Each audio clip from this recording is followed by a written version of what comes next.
السلام عليكم ورحمة الله تعالى وبركاته. مرحبا بكم في القناة. نتمنى ان شاء الله تنال الاعجاب ديالكم. وصفتنا اليوم كيف ما كتشوفوا سلطه ديال البطاطا كتجي رائعه، مكونات زادتها لذه وكتجي يعني ما نعاودش لكم المذاق ديالها كيجي رائع، كيحبوها الوليدات الصغار وكذلك حتى الكبار. الا جربتيها اكيد غادي تعجبك. فندوزو دابا الطريقه ديال تحضير هاد السلطه هذه والمقادير. بالنسبه للمقادير كنحتاج 3 ديال البطاطات كبار مقطعين على مربعات على هذا الشكل هذا كيف ما كتشوفوا. عندي كذلك الجزر محكوك، عندي كذلك كنحتاج ابزار وملح حسب الذوق، ما غاديش نكثروا بزاف.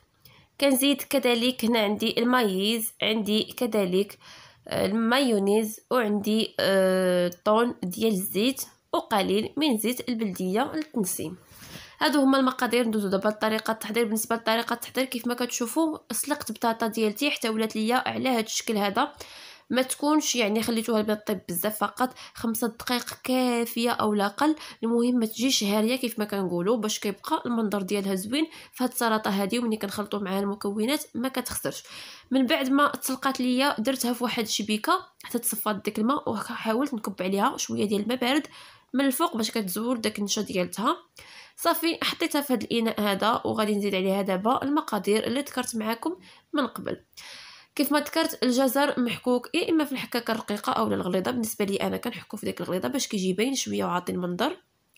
كنزيد كذلك المايز حتى هو كيعطيها مذاق زوين. وبالنسبه لي انا كنحاول ما امكن ندير يعني دوك اي حاجه فيها الالوان، فكتعطي منظر زوين للعين. وحتى الوليدات الصغار ملي كيشوفوا داك الالوان وهذا كيحبوا ياكلوا بحال هذا الشكل ديال هاد السلطات هادو. فكنزيد كيف ما ذكرت القياس اللي بغيت. من بعد ما درت مايز غادي ندير كذلك الطون. بالنسبه للطون البنات ديال الزيت كيف ما ذكرت ما نحيدوش منه داك الزيت كامل اللي غادي تكون فيه، ضروري غادي نحيدو داك الزيت الفوقانيه اللي كتكون، ولكن ما نحاولش نمعس بديك المعلقه زعما يتحيد لي الزيت كامل، يعني ما نصفيهش كامل. نخلي منه حيت داك الزويته ديالته حتى هو كتعطيه واحد المذاق واحد البنه رائعه. البنات جربوها اكيد غادي تعجبكم. كيف ما شفتوا راني كنهبط الزيت، هانتوما شوفوا في الكاميرا كنهبط الزيت باش كيعطيني صراحه مذاق زوين. كنزيد كذلك البنات عفوا ما ذكرتش معكم المعدنوس قبل، نسيت ما حطيتوش في المقادير، فماشي مشكل، تفكرت انني ما حطيتوش وذكرته معكم دابا. معلقه كبيره ديال المعدنوس، ماشي القزبره البنات، المعدنوس كيجي رائع في هاد الوصفات، في هاد الوصفات صراحه ديال الكاشلايت ديال سلطات بحال هكا مقبلات كيجي فيها المعدنوس حسن. كندير القليل من الملح والقليل من الابزار حسب الذوق بطبيعه الحال. مكونات صراحه سهله وبسيطه وفي متناول الجميع، والاهم انها كتجي بنينه.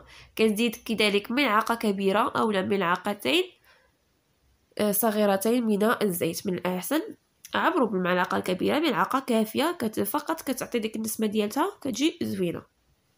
وكنزيد كذلك المايونيز حتى هو كيف ما ذكرت كيكون القياس يعني على حسابكم نتوما واش كتبغيوه بزاف في هاد السلطه او لا ما كتبغيوش. بالنسبه لي انا كنكثر شويه باش كيعجبني المذاق ديالو. كيف ما كتشوفوا فدرت كميه لا باس بها ديال المايونيز. صافي كنستمر كنخلط هاد المكونات هذه كامله حتى كتجانس ليا مع بعضياتها. يعني كتدخل ديك البطاطا كيدخل فيها داك المايونيز وكيدخل فيها داك الطون وديك المقادير كامله حتى كتجانس ليا مزيان مع بعضياتها. فهاد السلطه هذه البنات جربوها كتجي لذيذه بزاف بزاف، اكيد غادي تعجبكم. صافي من بعد ما كنحرك الكل وكنخليه لواحد شويه حتى كيبرد ليا. بطبيعه الحال ما غاديش ناكلوها سخونه.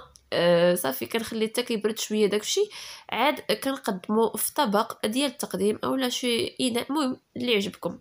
كيبقى التقديم كيف ما كنقول ديما اختياري. بالنسبه لي انا درت هذا الشكل هذا كيف ما كتشوفوا، حطيتها في طبسيل وزوقتها بشويه ديال البيض وشويه ديال الكيتشوب من الفوق. ممكن ما ديروش الكيتشوب الا ما كيعجبكمش. بالنسبه لي انا واحد خليته بلا كيتشوب بحال هكا، والاخر قدمته بالكيتشوب من الفوق، حتى هو كيعطي منظر زوين. كيف ما قلت انا كنحاول ما امكن ندير لوينات في الطبق ديالي باش الوليدات ديالي يحبوا ياكلوا هاد الاطباق. فصافي هذه هي النهايه ديال الفيديو ديالنا اولا ديال الوصفه ديالتنا.